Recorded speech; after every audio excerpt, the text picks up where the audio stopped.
welcome back. After understanding two more pronouns, what are those? Interrogative, and what was the other one? Just think about it, okay? Yeah, I'm just testing your knowledge.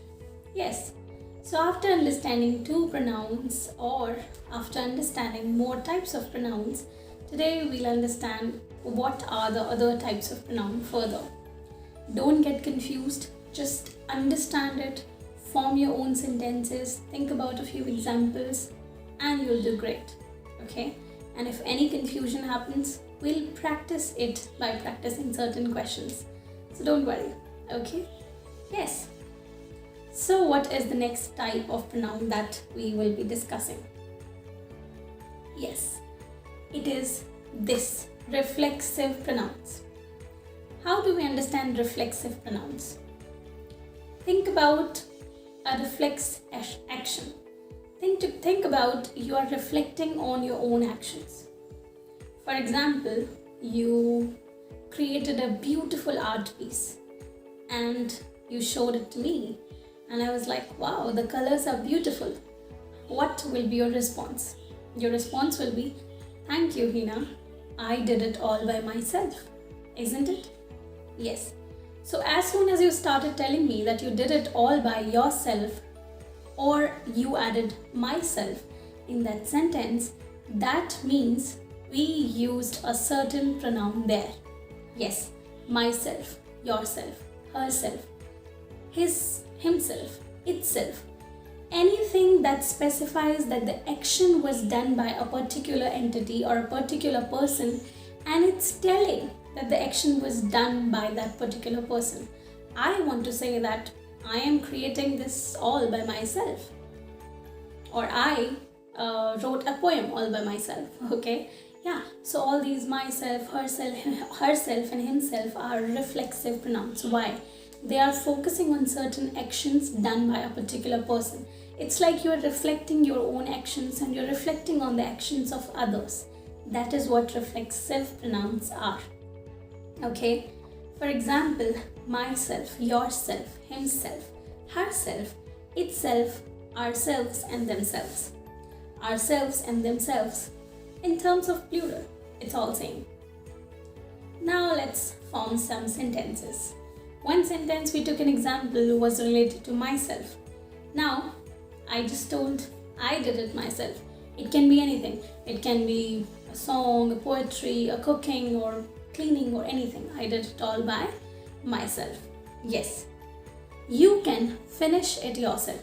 Maybe you're doing a work and you want help and the other person is saying, sorry, I'm a bit busy. You can finish yourself, or I know you can do it.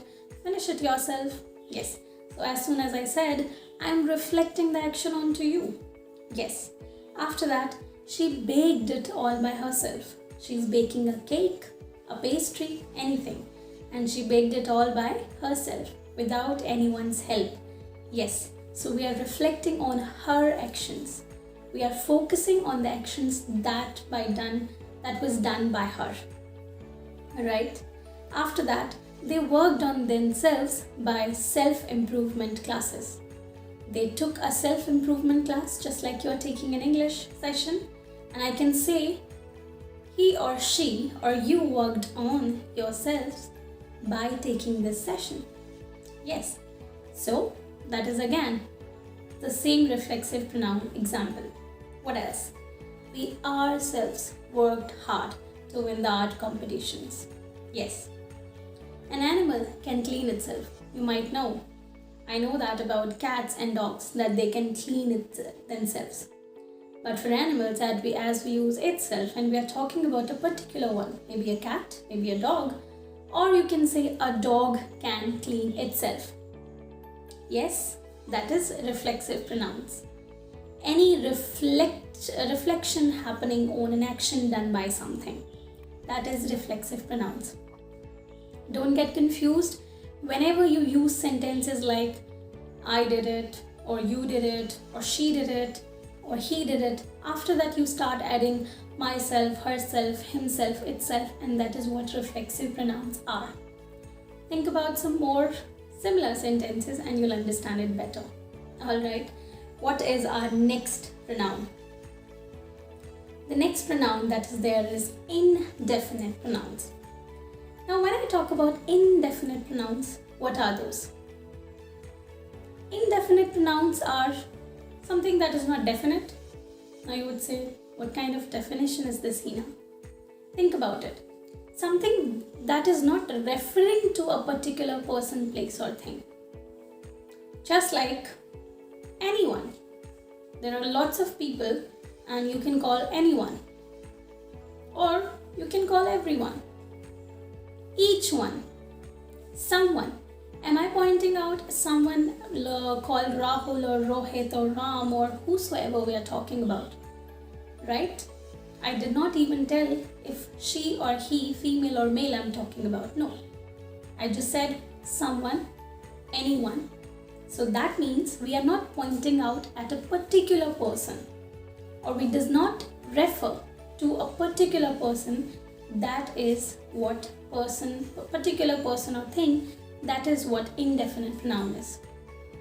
Let's understand what are those indefinite pronouns. These are a few indefinite pronouns. There are more. Singular, plural, and both singular and plural. Let me give you some examples. In singular, indefinite pronouns, there is anyone, anybody, everyone, anything, each, either, everyone, everybody, and more. In plural, there is both, few, many, others, several.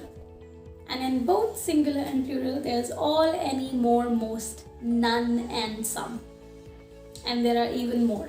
This is just for an example. Okay? Yes, now let's understand it by understanding some sentences. You know that park is beautiful. Anyone can visit that place. Yes. Everyone should work hard, isn't it? Exactly. Someone must clean this room. Yeah, it's dirty. Yes. Each person is unique. Yes, you are unique. Each person is unique. And we use this sentence a lot, right? Both of you did so well. Yes. Some of you did not do your work properly. One should never stop learning, and everyone must learn to swim. Everyone must learn to swim. Yes. So these are a few sentences that connects with indefinite pronouns. That means when I was forming a sentence on each, anyone, someone, everyone, somebody, some, all, it was not specifying or referring to a particular place, thing or person. It is for all. It is for everyone, right?